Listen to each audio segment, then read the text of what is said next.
So అప్పుడు teachings ఎలా ఉండేవి? What is the root cause? పరా గురించి మాట్లాడేవారు. ఇప్పుడు మనకి సపోజ్ ఇప్పుడు క్వాంటమ్ వచ్చింది. సమ్ ఎనర్జీ ఉంది. Something is running our physical body. We are not only physical body. Something is some force is behind it. అంటే ఈ భౌతిక శరీరమే కాదు. దీన్ని నడిపించడానికి ఇంకొక శక్తి కూడా ఉంది అని కనీసం మనకి ఒక ఇంగిత జ్ఞానం అనేది స్టార్ట్ అయింది.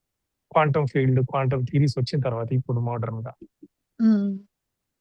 సో వానప్రస్థాశ్రమము తర్వాత చేస్తాను కాళ్ళు, చేతులు అనేది రాంగ్ కాన్సెప్ట్. రెండోది గురుకులాల్లో పూర్వకాలంలో మీరు టీచింగ్స్ చూసుకోండి. ఎవరికైనా సరే తత్వ చర్చ జరిగేది ప్రతి రాజుల దగ్గర, జ్ఞాని అయిన రాజుల దగ్గర. ప్రతి ఋషి గురుకులం 7 గురుకులాలు ఉండేవి.